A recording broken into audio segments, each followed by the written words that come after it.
चलो बाबू, आज के बैच की वीडियो दो अलग अलग पार्ट में बन रही है। ये फर्स्ट पार्ट बन गया, अब सेकंड पार्ट में स्टार्ट कर रहा हूँ। एक नए कंसेप्ट का डिस्कशन इसमें भी करने जा रहे हैं। बेटा नया कंसेप्ट क्या आप सामने देखेंगे, लिखेगा कोई नहीं, ठीक है। नहीं, मैंने कहा था मैंने 3 कंसेप्ट का जिक्र करना है, 2 मैंने बता दिए, आज तीसरा कंसेप्ट में करा रहा हूँ। होमवर्क एडवांस बता रहा हूँ बेटा आपके लिए।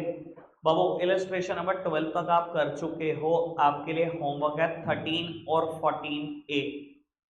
बेटा सबसे प्यारा इलस्ट्रेशन अगर कोई जर्नल एंट्री का है तो वो 14A है, ठीक है जी। इससे प्यारा कुछ भी नहीं, ठीक है जी। और छोटा सा इलस्ट्रेशन है बस, बहुत ठीक है जी, अगर आपको याद हो तो ठीक है।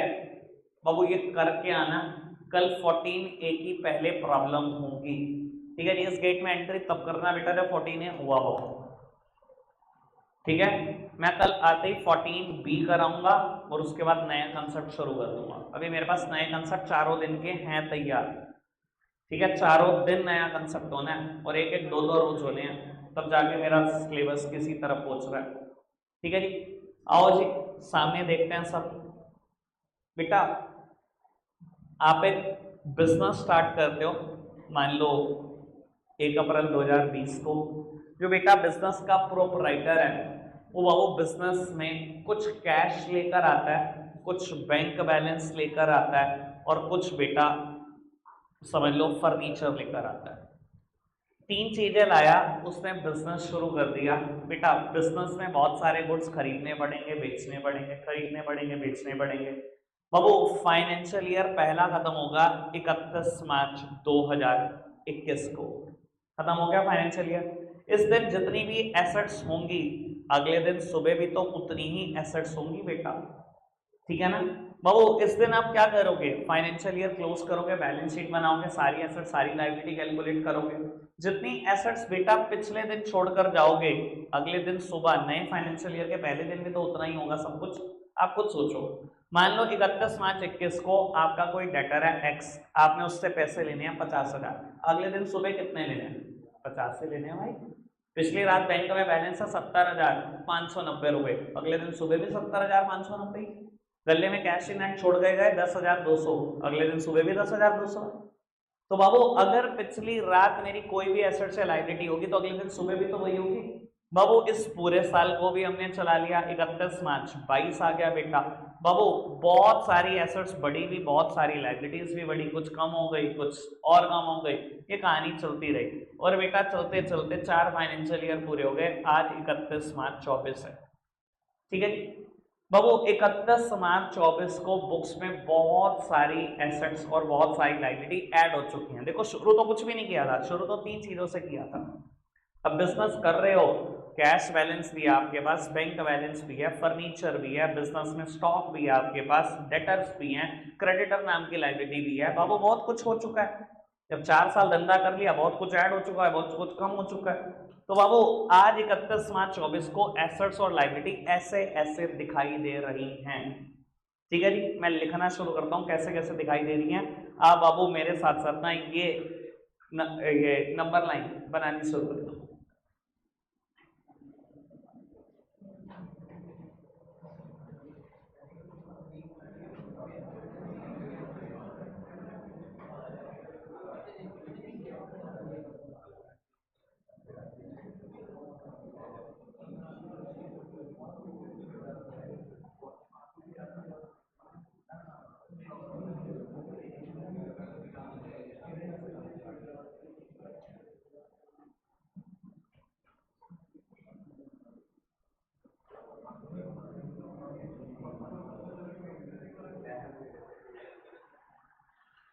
रोना आज बहुत ज्यादा कर रहा है यार। अब ये पता कहता पेशेंस का तो मैं इम्तिहान लेते हो किसी की, हो गया ना, बस मैंने मना कर दिया, अब रहने दे यार।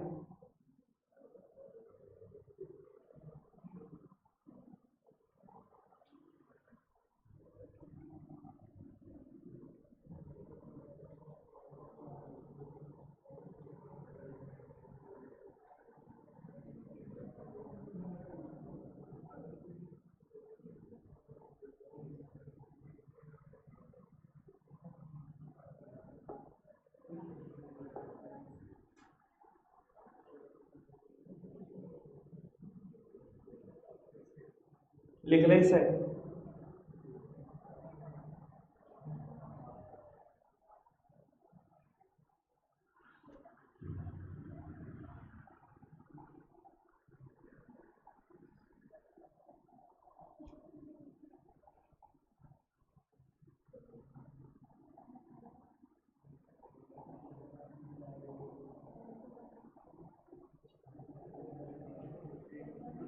देखो जी बाबू, मैं यहाँ से एक नए कंसेप्ट का डिस्कशन कर रहा हूँ, आपने सिर्फ अभी लिखा है, मैं अब कंसेप्ट के बारे में कुछ ज्ञान देने की कोशिश कर रहा हूँ, समझना। आपके पास ना बेटा पेपर में ना कई बार ये क्वेश्चन आता है, following balances will appear in the books of ABC limited as on 31st of March 24, pass the necessary journal entry for the financial year 24-25। मतलब बाबू आपको कह रहा है 31 मार्च 24 को ना एबीसी लिमिटेड की फर्म में ना ये कुछ बैलेंसेस दिखाई दे रहे हैं, आप फाइनेंशियल ईयर 24-25 की सारी जर्नल एंट्री कर दो। बाबू अगर 31 मार्च 24 के दिन मेरे पास बहुत सारी एसेट्स हैं और कुछ लाइबिलिटीज भी हैं, तो बेटा यही तो 1 अप्रैल 24 को भी मेरे पास एसेट्स और लाइबिलिटी होंगी। आप खुद सोचो, अगर पिछली रात को बेटा लैंड की कीमत 8 लाख है, अगले दिन सुबह भी 8 लाख है। अगर मैंने पिछले दिन किसी आदमी से 30,000, किससे 20,000, किससे 10,000 लेने हैं, तो अगले दिन सुबह भी लेने हैं। बाबू अगर इसने मुझे 31 मार्च 24 को यानी कि फाइनेंशियल ईयर के आखिरी दिन एसेट्स और लायबिलिटी का बैलेंसेस दिए और मुझे कह रहा है कि अगले फाइनेंशियल ईयर की एंट्री करो, तो बेटा ये बता देता हूं अगले फाइनेंशियल ईयर में पहली एंट्री क्या होगी। बेटा पहली एंट्री पता है क्या होगी, इन एसेट्स और लायबिलिटी को अगले साल ले जाओ, पहली एंट्री यही होगी। और ये अगले साल कैसे जाएंगी वो समझाने की कोशिश कर रहा हूं मैं। फिर बची हुई कोई एंट्री करना पूरे साल की, यानी कि बेटा अगर पिछले साल बैलेंसेस थे एसेट्स और लायबिलिटी के, तो अगले साल उस बैलेंसेस को लेके आना है आपको, ठीक है ना जी। फिर एंट्री होंगी बेटा इस साल क्या क्या हुआ और उसकी वजह से क्या क्या हुआ, पहले तो बैलेंसेस उतार लो। बेटा बैलेंसेस कैसे लेकर आएंगे ये समझ लो। अब जर्नल एंट्री की बात करें, बाबू जितनी एसेट्स आपको दिखाई दे रही हैं कैश से लेकर लैंड तक सारी एसेट्स हैं, बाबू सबको कर दो डेबिट। दुनिया की सारी एसेट्स डेबिट होती है, सबको कर दो डेबिट, एक लाइन छोड़ो और सारी लाइबिलिटीज लिखना शुरू कर दो, मतलब लाइबिलिटीज कर दो क्रेडिट। पहले सारी एसेट्स डेबिट, एक लाइन छोड़ूंगा, सारी लाइबिलिटीज क्रेडिट। ये एक लाइन क्यों छोड़ रहा हूं अभी बताता हूं। सर सामने देख रहे हैं सब, मैं आपके सामने ही कर रहा हूं बेटा, आप सामने देखते रहें। Cash account debit, bank account debit, furniture account debit, XYZ debit. इनके सामने अकाउंट मत लिखना, नाम के सामने कोई अकाउंट नहीं। लैंड अकाउंट डेबिट, बाबू सारी एसेट्स डेबिट कर दी, जितनी एसेट्स थी एक लाइन छोड़ दो, एक लाइन छोड़ दी मैंने, क्रेडिट करनी शुरू करो सारी लाइबिलिटीज। बाबू एक लाइबिलिटी मुझे दिखाई दे रही है कैपिटल, मैंने कर दी क्रेडिट, दूसरी लाइबिलिटी P, तीसरी लाइबिलिटी Q। बाबू कैश के सामने 60,000, बैंक के सामने 1,20, फर्नीचर के सामने 1.5 लाख, XYZ के सामने 30, 20 और 10, लैंड के सामने 8 लाख, एक लाइन छुटी हुई है, कैपिटल के सामने 15 लाख और P और Q के सामने 40 और 50 लिख दिया। एक लाइन क्यों छोड़ी मैंने बाबू, जब बैलेंसेस आपको आगे ले जाने को कहेगा ना, तो कभी भी ध्यान रख लेना इस पे ब्लाइंड ट्रस्ट मत कर लेना, या डुअल एस्पेक्ट पूरा नहीं हुआ होगा।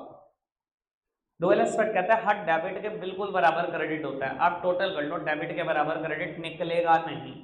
बाबू ये देखो क्रेडिट साइड का टोटल है 15,90,000, 15 लाख और ये 90,000, 15,90, इधर देखिए 15,90 है कि नहीं, 8,60,000 और 60,000, 9,20, 9,20 और 2,70, यानी कि बेटा 11,90,000, ठीक है बाबू। ये है 11,90,000 और ये है 15,90,000, दिखाई दे रहा है 4 लाख रुपए कम है डेबिट साइड में, है ना, दिखाई दे रहा है। तो बाबू ध्यान रख लेना, डुअल एस्पेक्ट कभी भी पूरा नहीं होता जब बैलेंसेस निकालने को कहता है, और ट्रस्ट करना नहीं, हमेशा कैलकुलेट करके देखना है। तो बाबू करें पूरा। अब ऐसा तो हो नहीं सकता कि डेबिट साइड 1190 लिखे रहने दो और क्रेडिट 1590। हट, डेबिट के बिल्कुल बराबर क्रेडिट है और क्रेडिट के बिल्कुल बराबर डेबिट है, कर दो दोनों को बराबर, इसको भी 1590 कर दो। यानी कि डेबिट साइड में अगर मैं कोई चीज 4 लाख रुपए से लिख दूं तभी तो बराबर होगा। ये जो मैंने एक लाइन छोड़ी थी वहीं लिखा है मैंने। बाबू डेबिट साइड में क्या लिखूं? जब भी बेटा एसेट्स में कोई भी आपको फिगर लिखनी हो, बैलेंस लिखना हो, उस बैलेंस का एक ही नाम होता है, वो है बेटा गुडविल अकाउंट डेबिट। और ब्रैकेट में लिखना मत भूलना बैलेंसिंग फिगर। ये मैंने इस पे लिखा है क्योंकि मैं बैलेंस करना चाह रहा हूं। समझ में आ रही बात? अगर गलती से क्रेडिट साइड बैलेंस आ जाता तो क्या होता? बाबू क्रेडिट साइड बैलेंस सिर्फ एक ही शर्त पे आ सकता है, सिर्फ एक ही शर्त पे। आप एक बार जब भी क्वेश्चन दे, क्वेश्चन की तरफ नजर घुमाकर अच्छे से देख लो। अगर इसमें नाम कैपिटल का है ना, तो कभी भी क्रेडिट साइड बैलेंसिंग फिगर आएगी नहीं, हमेशा डेबिट साइड ही आएगी, उसका नाम गुडविल ही लिखना पड़ेगा। और अगर इसमें कैपिटल गिवन ही नहीं है, लिख के ले लो, क्रेडिट साइड ही बैलेंसिंग फिगर आएगी, और क्रेडिट साइड जो बैलेंसिंग फिगर आएगी उसका नाम सिर्फ एक ही हो सकता है, वो कैपिटल है। ठीक है जी, मेरी तरफ देखना बेटा, ये एक लाइन बैलेंसिंग फिगर लिखने के काम आएगी। चाहे कैपिटल लिखना होता तो भी मैं यहां लिखता टू कैपिटल अकाउंट, चाहे डेबिट लिखना है तब भी मैं लिख रहा हूं गुडविल अकाउंट डेबिट। ये एक लाइन दोनों सिचुएशन में काम करती है। सारी एसेट्स डेबिट करो, एक लाइन छोड़ो, सारी लायबिलिटी क्रेडिट करो, जो मर्जी बैलेंसिंग फिगर है उस एक लाइन में आ जाएगी, चाहे टू कैपिटल अकाउंट है चाहे गुडविल अकाउंट डेबिट है। ठीक है, जब आएंगे हम कल तो बेटा इलस्ट्रेशन 14B करेंगे जो इसी सिचुएशन पर बेस्ड है। ठीक है, आपको 13 और 14A कर आना है बेटा। रखते हैं आज के लिए इतना ही है प्यारे बच्चों, बाय।